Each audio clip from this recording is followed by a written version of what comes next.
Hello, welcome to another day in Sodom. In the last video, I explained how conservatives uh, really don't know how to take on leftists in debate.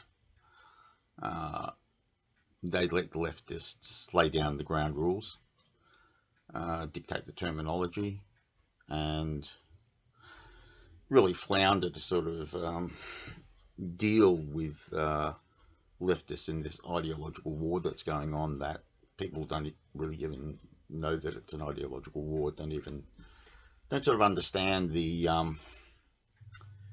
nature of the conflict they're involved in. So in this video, I'm going to lay down at least 4 principles for how conservatives should proceed in dealing with leftists and not let themselves be pushed around or manipulated in debate, which is generally what happens.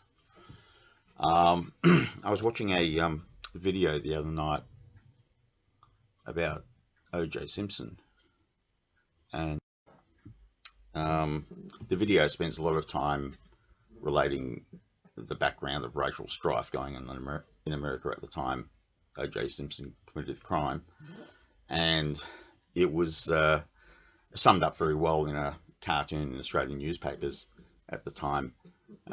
We, the jury, find the black people of America not guilty.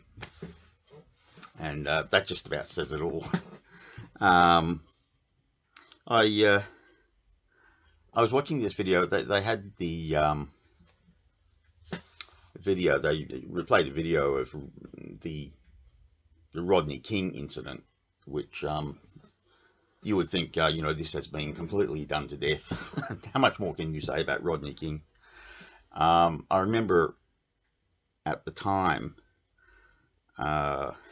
thinking that I already knew. The statistics are well known that black people commit an enormous amount of crime in America relative to their size of the population there, and all that. But when I watched this video, I was quite shocked. I was shocked by how much at the time when I saw this video, like everybody else, I just automatically accepted the narrative that these white policemen had beaten up this black guy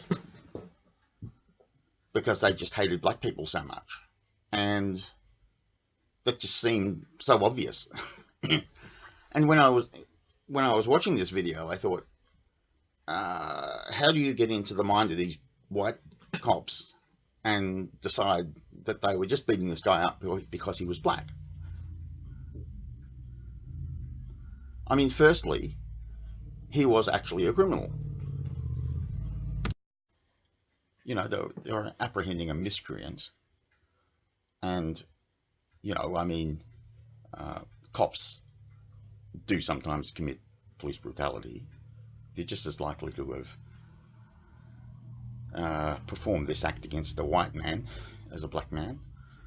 And to say that they're beating this guy up solely because he's black, I mean, we don't know that. I mean, I very much doubt this is actually true, but the background to it is just completely sort of subordinated to this sort of narrative of, well, they obviously just hate black people. Now, to just reiterate the fact that, in America, most police are white and most criminals are black. I mean, blacks make up 13% of the population, and they commit like 52% of the crimes. So interaction between black people and the police, positively, negatively, it doesn't matter what, any interaction between black people and police is enhanced by the fact that black people commit a commensurately far greater amount of crime than white people do. So they're going to have more interaction with white people. If white cops commit police brutality,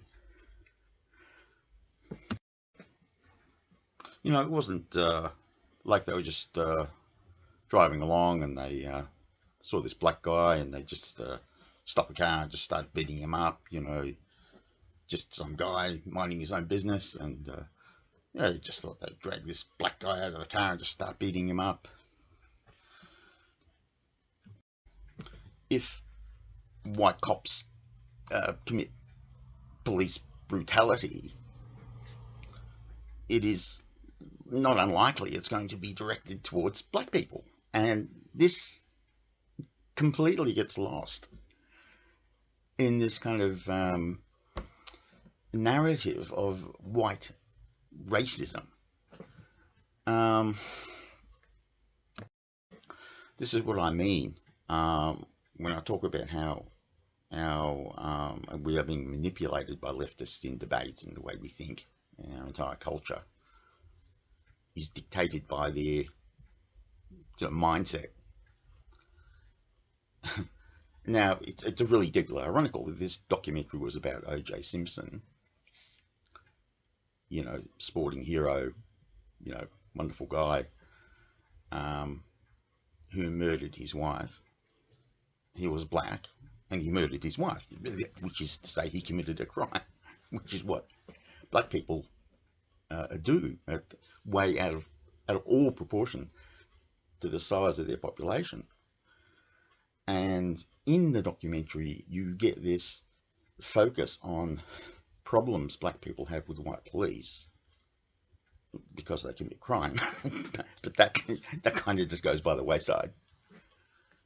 And you've got to understand OJ's behavior, because he came into this culture where black people are really hit upon by white policemen and by white culture, and it just skews the whole thing with this leftist progressivist way. And this documentary is all about a black guy who murders his wife, and it's supposed to be not exactly justified, but it's supposed to be kind of mitigated in some way by the evil racism of white people. I remember back in I think it was the early 60s, and black rock and roll singer Chuck Berry went to jail.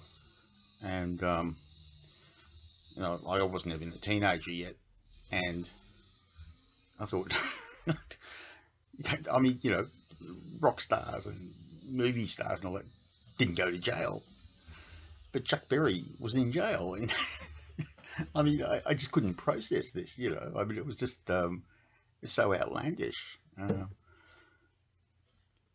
And, you know, it was a precursor to the OJ thing.